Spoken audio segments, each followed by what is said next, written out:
지금 이제 제일 특징적인 게 저쪽에 다리, 조그만 다리 하나, 그 다음에 이쪽에 큰 다리 하나, 그리고 중앙에 이렇게 약간 튀어나온 범영루라고 쓰여 있어요. 그리고 여러분들이 앉아 계신 데는 원래 구품연지 자리입니다. 그래서 여러분들이 지금 여기 앉아 있는 것만 갖고도, 구품연지가 뭔지 아세요? 극락에 가면 태어난다라고 하는 연못이에요. 그래서 극락에는 상품 상생, 상품 중생, 상품 하생, 중품 상생, 중품 중생, 중품 하생, 하품 상생, 하품 중생, 하품 하생을 태어난다라고 하는 구품연대가 있대. 물론 거짓말입니다. 상품들은 그런 연대에서 태어나는 게 아니고, 연못에서 태어나는 게 아니고, 부처님이나 아미타불이 오셔가지고 직접 이렇게 상품 쪽에 태어나시는 분들은 다 부처님이나 관세음보살이나 대세지보살이 이렇게 딱 맞아서 딱 가는 거고, 그 다음에 이제 약간 떨어지는 이코노미 타시는 분들은 이제 자력갱생으로 연꽃에서 심청이 같이, 그래서 제가 그런 얘기 해드리잖아요. 심청전의 모티브가 사실은 이 극락에서 오는 거다. 그리고 연꽃이 재생의 상징이라고 하는 거는 이집트에서부터 발견되는 거고, 연꽃이 왜 재생이라는 의미를 가지냐면, 연꽃은 아침에 폈다가 저녁에 좀 오므라들었다가 또 폈다가 오므라들었다가 이 짓을 하기 때문에 이걸 재생의 상징이라고 생각을 하는 거고, 그래서 이 구품연대에 약간 상태가 약간 안 좋은 분들, 아주 안 좋은 분들은 이쪽으로 못 옵니다. 이 극락의 구품연대에 오는 것만 갖고도 어느 정도 이렇게 되는 분들이에요. 그래서 그걸 구품연지라고 그냥 부르고, 여기 실제로 연못이 여기 있었습니다. 지금 이 뒤에 수조가 있어요. 이게 비 오면 불국사 쪽으로 해서 물이 빠지는 배수로입니다. 이렇게 해서 물방울들이 튀어오르고 이쪽 연못으로 들어오는 물 중에 하나고, 이거는 비 올 때만 작동해요. 그래서 엊그저께 비가 왔었는지 여기 밑에 지금 물이 좀 고여 있습니다.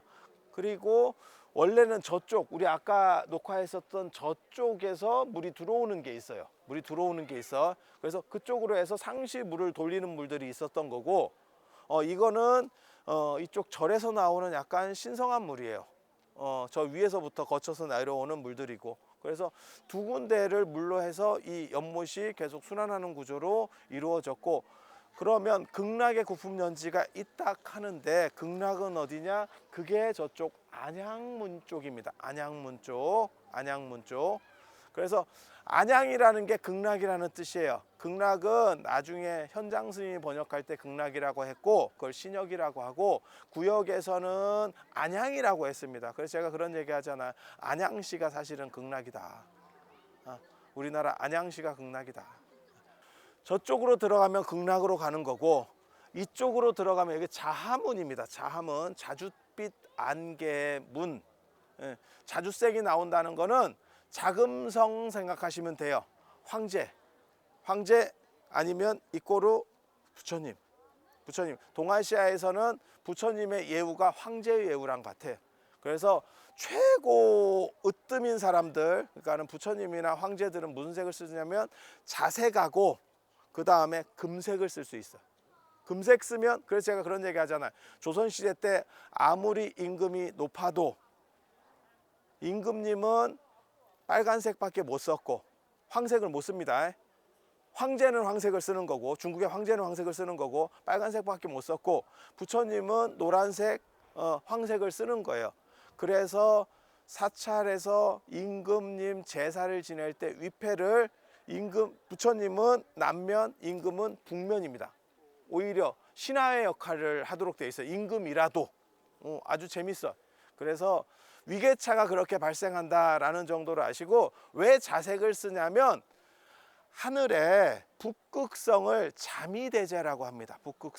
북극성이 하늘의 임금과 같은 별이에요. 북반구에서는 지구 기울기랑 같은 축선에 있기 때문에 북극성만 안 움직이고 다 움직이잖아요. 그래서 북극성 중심으로 해서 자미원이라고 두고, 거기가 이제 북극성의 왕궁 같은 데야. 왕궁 같은 데. 그리고 북극성을 자미대제라고 불러. 자미대제. 그래서 이 자색과 관련된 게 최고의 신성을 나타내는 거예요. 그래서 하늘에는 북극성, 땅에는 그게 황제입니다. 그리고 그 황제랑 레벨이 같은 사람이 동아시아에서는 성인이에요. 부처님이에요. 그래서 여기에도 자하문, 그러니까 이쪽으로 들어가면 누가 나오냐면 석가모니 부처님이 나옵니다. 극락으로 들어가면 누가 나오냐? 아미타 부처님이 나옵니다. 그래서 지금 한 지붕 안에 지금 두 가족이 살고 있어요. 아, 그리고 그거 얘기해 드릴까? 불국사와 관련해서 그 얘기 있잖아요. 아사달이 아사달 아사녀 얘기 있지? 지금 이렇게 보면 여기 회랑이 있는데 저 회랑 중간중간에 저 네모나게 창살이 있고 다 막혀 있잖아요. 저게 안 막혀 있습니다. 그래서 다 보였을 겁니다. 이렇게 얘기하면 그러면 담의 역할을 어떻게 합니까? 이렇게 얘기하거든요. 경비 있다니까. 경비 있다니까. 굳이 저기를 저렇게 답답하게 막을 필요가 없어. 옛날에는 절에 돈이 많기 때문에 경비 새콤이 있어. 굳이 저걸 막을 필요가 없어. 그리고 저게 안 막히게 되면 여기에 석가탑 그림자가 비쳤다는 거예요. 여기 연못에 반사각을 주면. 그런데 나중에는 여기가 다 메꿔지고 나니까 이 근처에 그런 전설들이 떠돌다가 어디가 있지 하니까 여기서 저쪽만큼 울산 쪽으로 가다 보면 거기 영지라는 보가 있어. 연못이. 그래서 거긴가 이랬다는 거잖아요. 그래서 사람들이 무슨 얘기를 하냐면 아사달이 석가탑을 만드는데 이제 부정타다고 여자를 못 만나게 하니까 마누라도 못 만나고 이러니까 나중에 그랬다는 거잖아요. 그냥 다 들어본 얘기예요. 나중에 다 끝나면 그림자가 비친다. 공사 끝나면 그림자가 비친다 라고 하니까 그것만 기다리다가 결국 안 돼서 뭐 죽었다더라.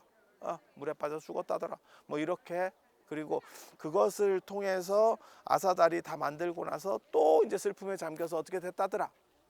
그러니까 이게 스토리를 만들 때 신품에는 스토리가 따르는데 그 신품에는 스토리가 약간 비극적이어야 더 잘 돼. 비극이 사람이 약간 짜증은 나는데 내일이 아닐 때는 더 깊이 와서 박혀요. 그래서 에밀레 정도 얼마나 그게 비극적이야. 애를 집어넣었다. 이 석가탑을 만들기 위해서 그렇게 부부가 애절하게 이렇게 있다가 결국은 다 죽었다더라. 얼마나 비극적이야. 그런데 한 번만 더 생각하면 남편이 돈 많이 벌어오고 옆에 없으면 더 좋았을 수도 있겠다. 이런 것도 있거든.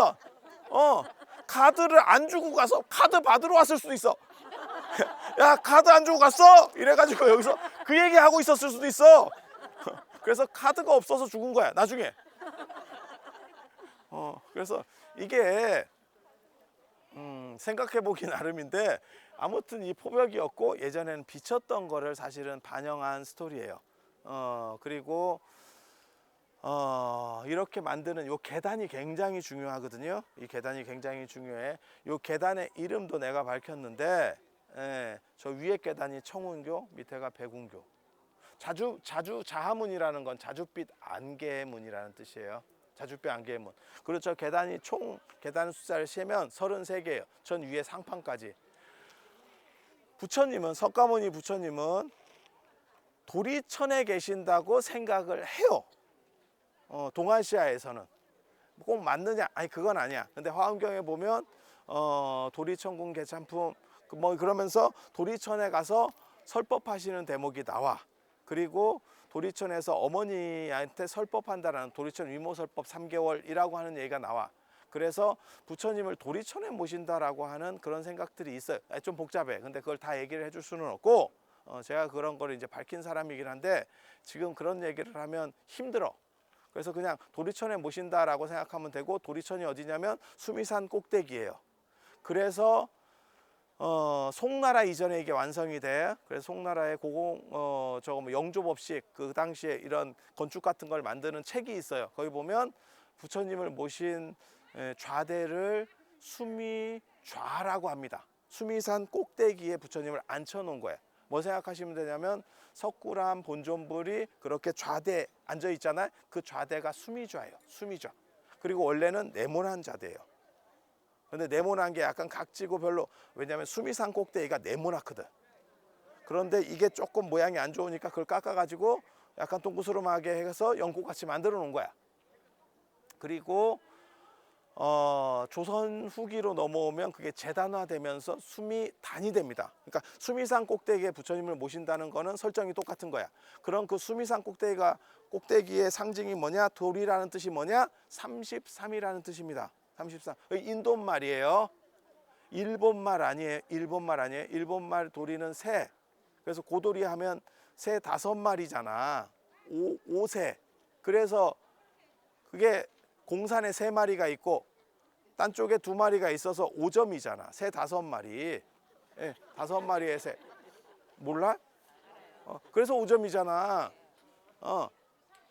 그래서 그게 고돌인데, 그래서 도리가 일본말이 아니고 여기서는 33이라는 뜻이에요. 그래서 제가 이게 좀 안타깝게 사라진 말이다라고 얘기를 하거든요. 우리 어렸을 때만 하더라도 돌이 친다 이런 얘기가 있었어요. 그게 전체라는 의미로 썼었어. 새라는 의미라고 쓰는 게 아니고 전체라는 의미로 썼었어. 아도 친다, 돌이 친다, 뭐 이렇게. 예. 그런데 그게 이 도리천에서 나오는 그 명칭이에요. 그리고 그게 도리천 위에 네모난 꼭대기에 수미산정 위에 33명의 신들이 있기 때문에, 33명의 신들이 있기 때문에, 그래서 요 계단이 33개라는 거. 그리고 위쪽이 청운교고 밑쪽이 백운교예요. 청백으로 나누는 거는 불교적인 건 아니에요. 위에는 청이고 밑에는 백이야. 그게 동아시아 전통적인 거거든요. 그래서 청백이 반대된다는 거는, 저거는 흑백이 반대고, 그 다음에 빨간색, 파란색이 반대야. 적청이 반대야. 그런데 청백이 반대인 것도 내가 얘기해 줬다고. 그거 오행에 나오는 거예요. 오행에. 그래서 우리가 어렸을 때 청백전을 했던 거야.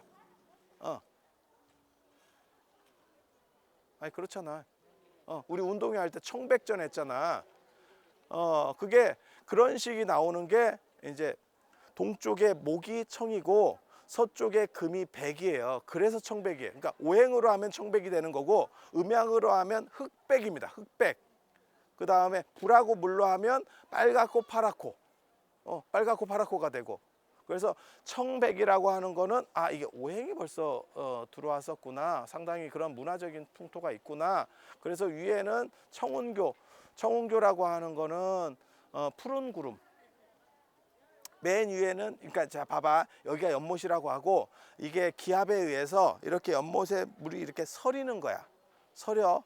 그러다가 저쯤까지 올라가면 이제 자주색이 약간 비치는 그런 흐름들도 나올 수도 있을 것 같다. 이런 바람을 얘기하는 거고, 위쪽은 약간 푸른 기운이 뜬다라고 하는 거는 청운이라고 하는 건 움직이는 거예요. 움직이는 거. 아니 청은 안 움직이는 거. 청운, 백운은 계속 떠다니는 구름이에요.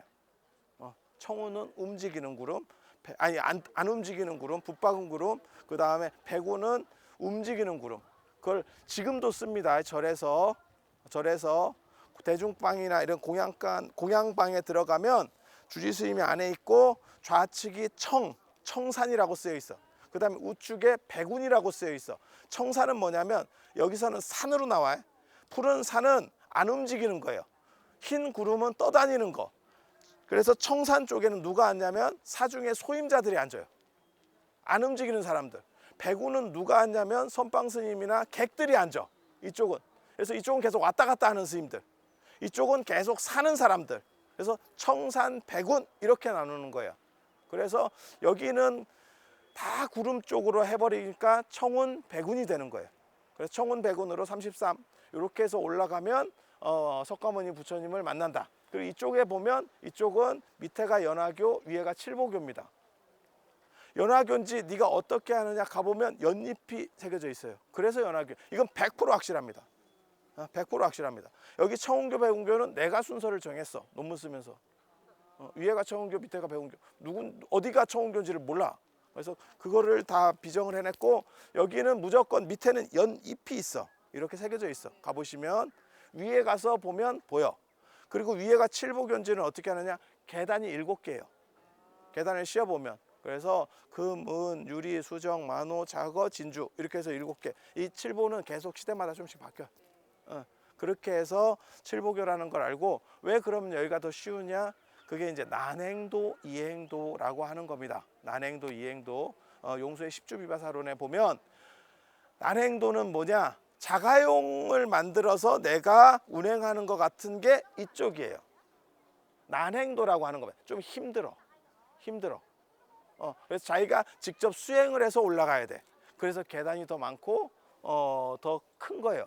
그 대신에 이쪽은 이행도라고 하는 거예요. 이행도는 뭐냐면 불보살의 서원에 편승해서 아미타불 연부를 하고 하면 그러니까 뭐하고 똑같은 거면 유학을 가는데 내가 그걸 다 준비해서 유학을 가는 거야. 그게 난행도. 이행도는 뭐냐면 다 준비해놨다, 초청장 간다, 타고 와라, 이런 거야. 우리도 그런 거 있잖아. 저 코로나 돼가지고 뭐 줌으로 회의를 해요, 웹엑스로 회의를 해요, 뭐 이런 거 있거든요. 그러면 어디로 들어오세요 이렇게 써놔. 그러면 뭐라 그러냐면, 야 그거 말고 URL 보내, 이렇게 얘기한다고. 그럼 그걸 오려 보내주면 그거 이렇게 딱 누르면 타고 들어가거든, 막바로. 그게 여기. 그래서 짧은 거예요. 그래서 연꽃, 여기서 여러분들이 구품연대에서 연꽃이 피어서 연꽃 계단을 밟고, 극락과 관련해서는 7이라는 숫자가 굉장히 많이 나와요. 그래서 7일 동안 연불하고 칠보나무, 칠보수, 칠보연못, 칠보지, 그 다음에 칠다라수, 칠중누가, 그래서 7이라는 숫자가 굉장히 많이 나와. 그게 왜 그러냐면 서북인도의 칠진법 문화와 관련이 돼서 그러거든요. 그리고 모든 기본 숫자의 제곱은 완전한 숫자입니다. 그래서 십진법에서는 100이 온이 되는 거고, 10 곱하기 10인 100이 온이 되는 거고, 그래서 온전한 게 되는 거고, 그리고 나중에는 숫자 단위가 더 커지면서 100 곱하기 100이 많이 만사 만물 만생하듯이 만세하듯이 완전하다라고 하는 의미가 되고, 사진법 체계에서는 4의 제곱인 16이 완전하다라는 의미가 돼. 그래서 부처님이 16대국을 다니시고, 그다음에 키가 1장 6척이고 이런 게 나오고, 칠진법 체계에서는 7 곱하기 7이 완전 숫자가 돼요. 그래서 77에 49 완전한 숫자가 되고, 그게 뭘로 들어가냐면 49제입니다. 그래서 너가 한 바퀴 끝났고, 환갑이지 일종의, 끝났고 새로 시작하는, 그게 49일인 거예요. 49일. 자 봐봐. 그래서 연화교, 칠보교, 청운교, 백운교가 있고, 아치라고 하는 거는 어딘가 다른 세계로 넘어가는 달이라는 의미를 강조해요. 그리고 여기서 제일 중요한 걸로 뭘 꼽냐면 저 아치 있잖아요. 아치 위쪽에 역으로 된 사다리꼴 부재가 있어요. 아치 위에 조그만 이렇게 돌, 그걸 사람들이 굉장히 높이 평가를 하거든. 왜? 보통은 지금 이렇게 사다리꼴로 돼 있잖아. 이렇게. 보통 부재들은 저게 아니고 거꾸로 되는 방식들이 더 많거든요. 저렇게 되면 힘을 못 받아요. 그러니까 지금 밑에 아치들은 보면 전부 이렇게 돼 있잖아요. 이렇게 돼야 힘을 받지. 근데 그 위에 작은 거 있잖아. 작은 거 얇게 돼 있는 돌, 길게 2개 있고 가운데 하나 있는 돌, 걔는 허방이라니까. 그거는 그냥 힘에 굉장히 약한 거예요. 그래서 저거를 저런 식의 건축 방식을 사용하는 거야말로 굉장히 대단하다. 누가 나한테 그렇게 약을 팔더라고. 내가 보기에는 밑에서 힘 받는 거고, 저거는 재단 잘못한 것 같은데, 그냥 하다 보니 이게 조금 뭐 그런가. 근데 뭐는 있냐면, 그거는 있어요. 밑에가 역사다리꼴이기 때문에 위에를 정사다리꼴로 만들어서 음향을 배치시키려고 했었던 그런 생각이 건축적으로 존재했던 거는 맞는 것 같아. 근데 저 위에 아치는 힘을 전혀 받는 구조가 아닙니다. 아래 아치가 힘을 전부 받도록 되어 있어요.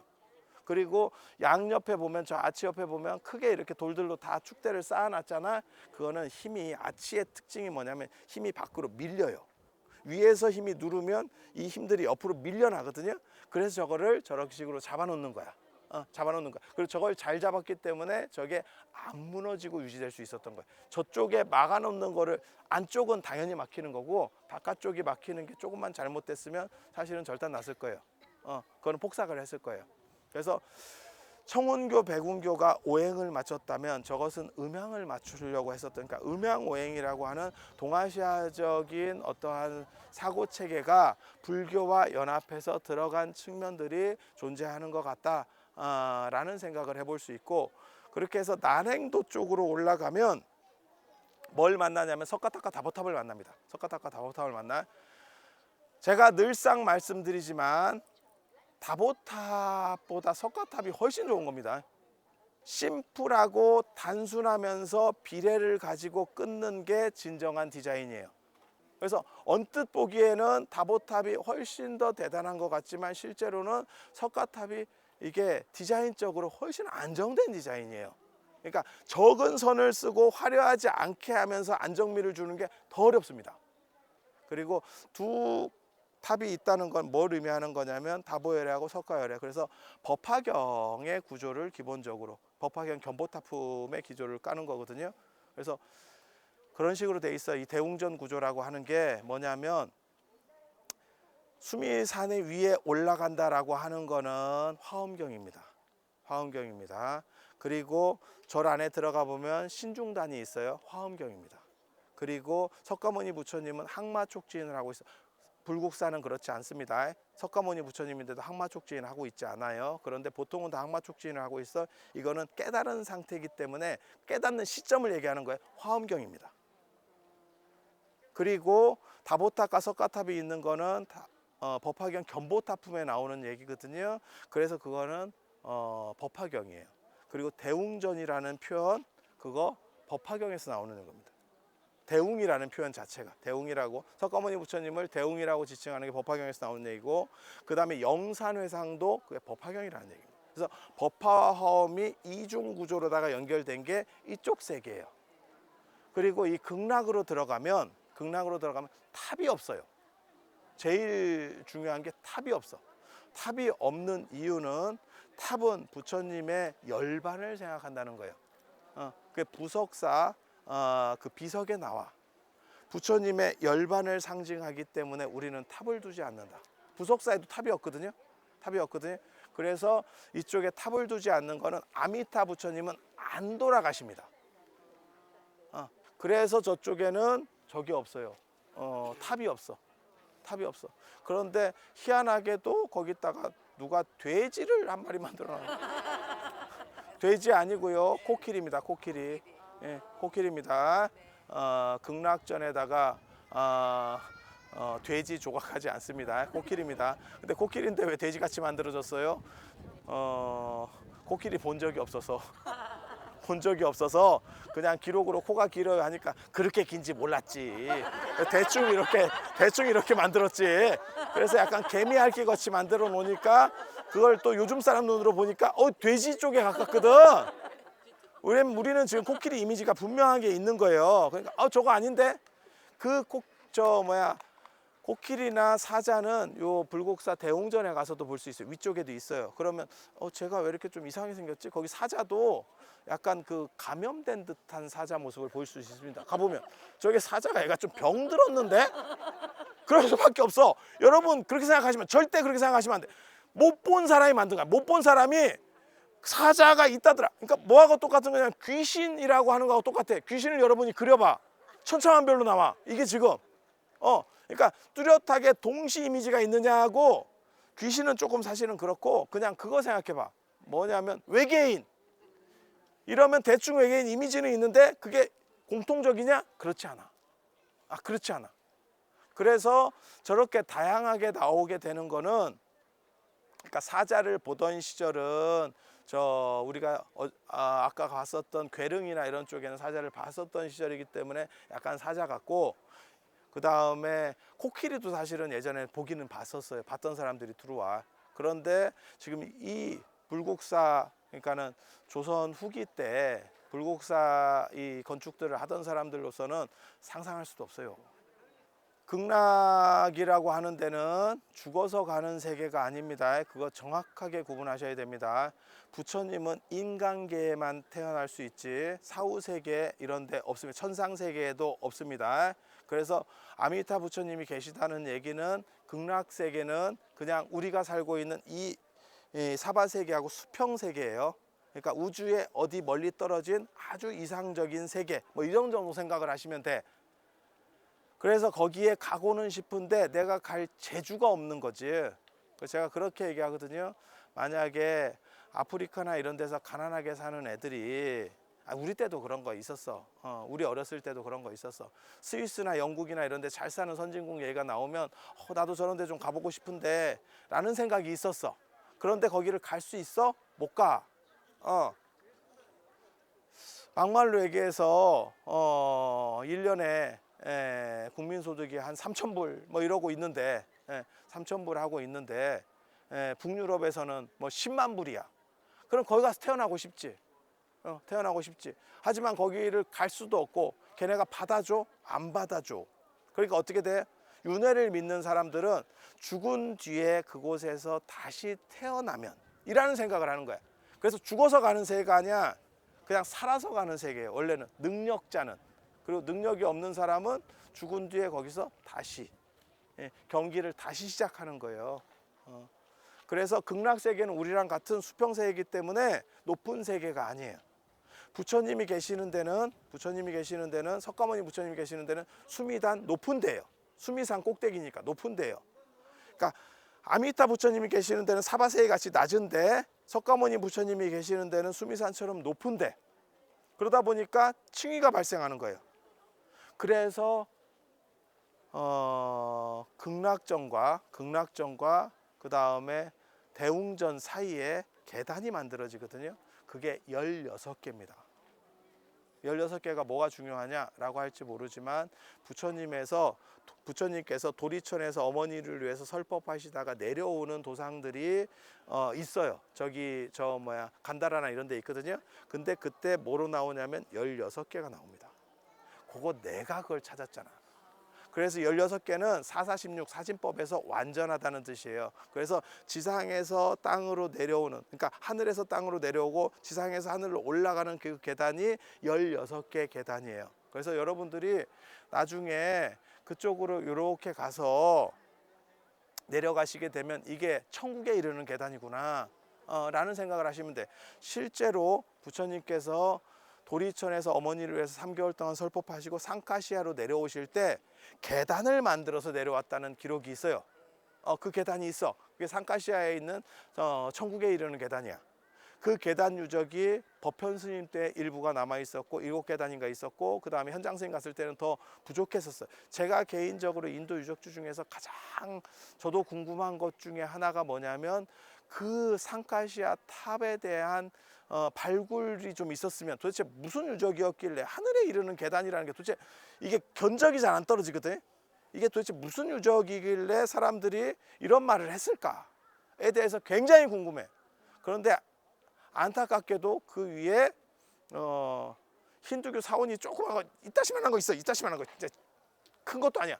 이따시만한 게 있는데 그걸 알박기를 해놔가지고 걔네가 안 치워져서 발굴을 못해요. 발굴을 못해. 그 탑 위에다가 그걸 얹어놨어 이것들이. 그래서 참 진짜 작아. 가보면 진짜 작아. 그래서 그런 식 구조가 되어 있고 이렇게 해서 요 안쪽 영역까지가 끝난 거고 안쪽 영역 그 위로 올라가면 이 대웅전에서 뒤로 올라가면 뭐가 나오느냐 계단이 가파른 계단이 쭉 나오면서 관음전이 나옵니다. 관음전이 나와요. 그 관세음 보살님은 보타라카산이라는 남인도의 산에 살아. 그래서 그 산을 올라가면 이라는 설정으로 맨 뒤에 관세음 보살 정상적이면 부처님이 계신 데 뒤에는 뭘 세우는 게 아니에요. 그래서 여기 같은 경우는 통일신라 시대 가람이기 때문에 금당 뒤에 그러니까 부처님 모신 법당 뒤에다가 무설전을 따로 만들었어요. 부처님 앞에서 막 법을 설하는 게 아니에요. 공부 가르치고 법문하는 거는 그 무설전에서 하는 거예요.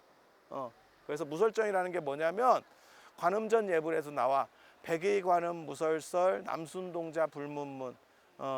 남순동자가 묻지 않고 물으니까 백의관음이 관세음보살이 무설설 말하지 않고 설한다.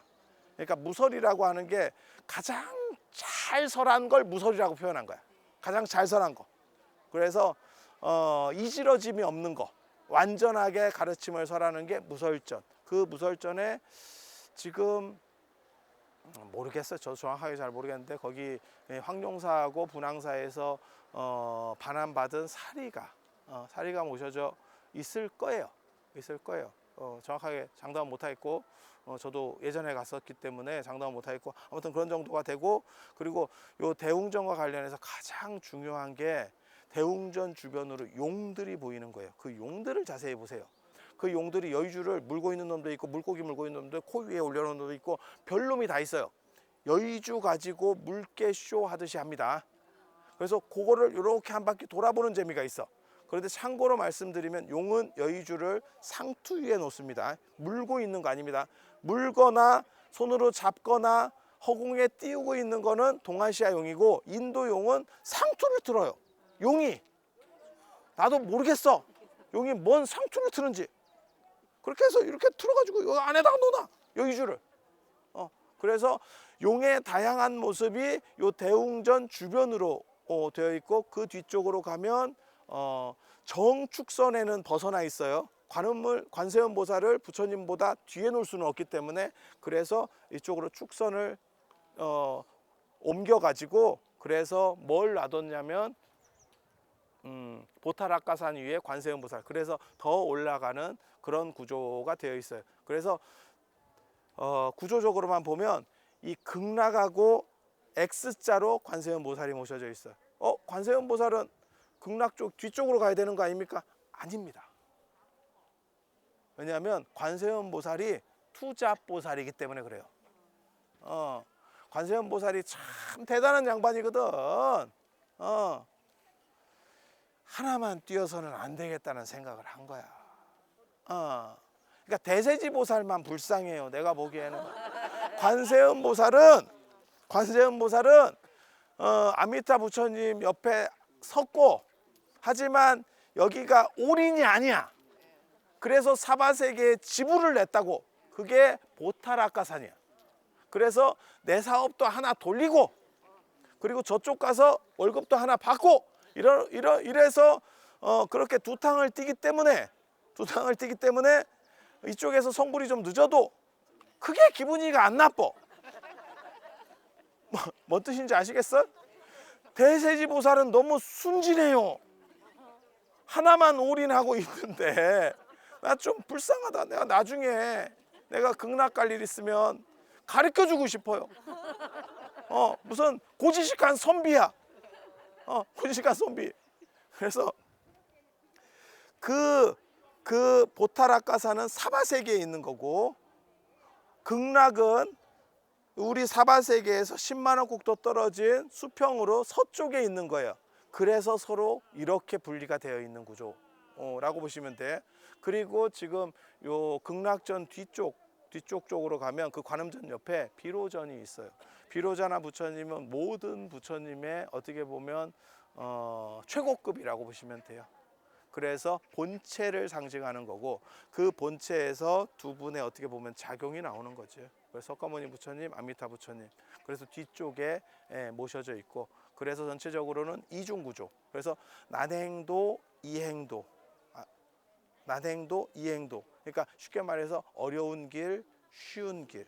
어려운 길은 스스로 수행을 해서 올라가는 33개의 길. 그게 청운교, 백운교, 자하문으로 가서 부처님까지 올라가는 방식. 그 다음에 쉬운 길은 연화교, 칠보교를 거쳐서 그리고 이 구품연대에서 연화교, 칠보교를 거쳐서 위로 올라가는 방식. 그리고 그 연결 통로에는 3도 16계단, 16계단이 3개로 구분이 분리가 돼 있어요. 근데 간다라 미술이나 이런 데 봐도 3개로 되어 있어요. 그 도리천의 하강이라고 하는 거를 보면 3개로 되어 있어요. 그래서 저걸 3도 16계단이라고 제가 이름을 붙였거든요. 3도 16계단.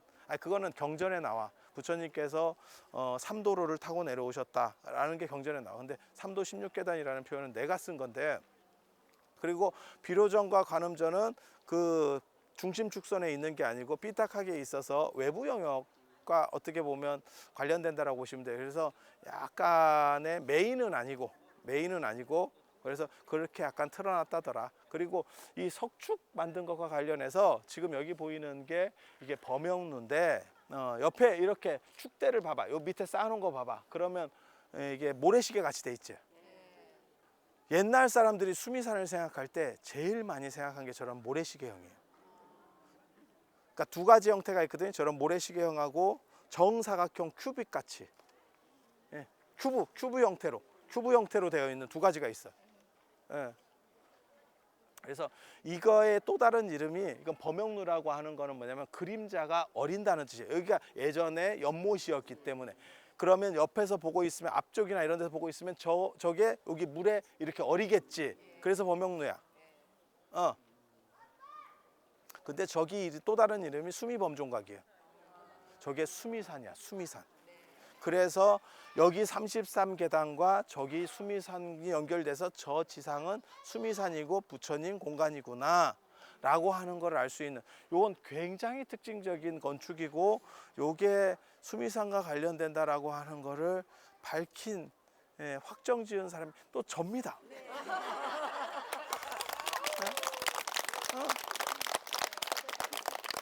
자, 들어줘서 감사합니다.